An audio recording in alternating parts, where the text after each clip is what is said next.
Hello, good morning everyone and welcome to my another study blog. আজ আমার সকালে পড়ানো ছিল না, আর সেই জন্যই আমি একটু দেরি করেই উঠেছি ঘুম থেকে। আর সত্যি বলতে, যেই দিন সকালে পড়ানো থাকে সেই দিন তো সারা রাত ঠিকঠাক ঘুমই হয় না। আর কিছুদিন থেকে প্রচণ্ড ঠান্ডা পড়েছে, বিছানা ছেড়ে তো উঠতে ইচ্ছে করে না। সেই জন্য আমি বিছানায় বসে বসেই কারেন্ট অ্যাফেয়ার্সটা পড়ে নিলাম। আর আজ থেকে আমি হিস্ট্রি পড়া শুরু করব।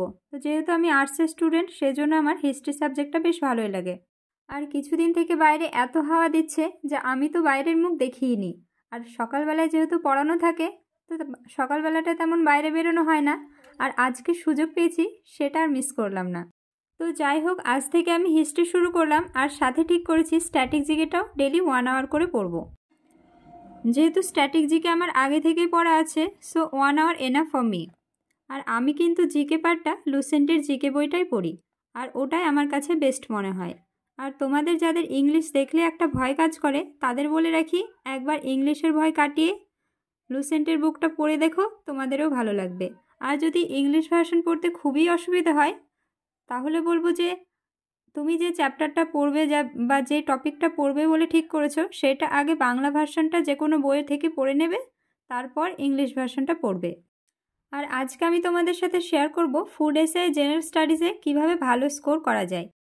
বাট তার আগে তোমরা আমাকে অবশ্যই কমেন্টে জানিও ম্যাথে কিভাবে স্কোর করব, আর ডেলি কত ঘন্টা সময় দেব শুধুমাত্র ম্যাথের জন্য। আর জেনারেল স্টাডিজ আমি যেভাবে পড়ি সেটাই তোমাদের সাথে শেয়ার করব। আর আমি চেষ্টা করি ডেলি 8 আওয়ার্স হচ্ছে কি না। অ্যাকচুয়ালি আমি প্রায় 2 ইয়ার্স থেকে কম্পিটিটিভ পড়ছি। মাঝে একটু ডিমোটিভেট হয়ে গিয়েছিলাম, বাট এখন ঠিক আছে। তো তোমাদের জেনারেল স্টাডিজে ভালো স্কোর করতে হলে আগে বুঝতে হবে জেনারেল স্টাডিজটা কী, এবং এর মধ্যে কোন কোন সাবজেক্ট আছে, আর কোন সাবজেক্টগুলো না পড়লেই নয়। তার মধ্যে 1 নম্বর হলো ভারতের ইতিহাস। এই ইতিহাস কিন্তু অনেক বড় রোল প্লে করে। তার মধ্যে ভাগ আছে, যেমন প্রাচীন ভারতের ইতিহাসের মধ্যে কিছু অধ্যায় আছে সিন্ধু সভ্যতা, বৈদিক সভ্যতা, মেহেরগড় সভ্যতা, হরপ্পা সভ্যতা।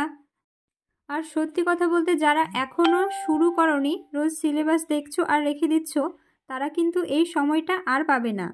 তো শুরু করতে হবে, তবেই না তুমি শেষ করতে পারবে। অ্যান্ড দেন 2 নম্বর হলো ভারত ও পশ্চিমবঙ্গের ভূগোল। এর মধ্যে আবার চ্যাপ্টার আছে।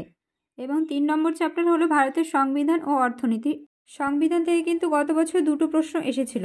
এবং 4 নম্বর চ্যাপ্টার হলো, যেটা খুব ইম্পর্টেন্ট, কারেন্ট অ্যাফেয়ার্স লাস্ট 1 ইয়ার, যেমন 2023 সালের পুরোটা। এবং আমাদের যেহেতু মার্চের 16 তারিখ এবং 17 তারিখে এক্সাম ডেট দিয়েছে, তো এই বছরের জানুয়ারি এবং ফেব্রুয়ারিটা পড়তে হবে।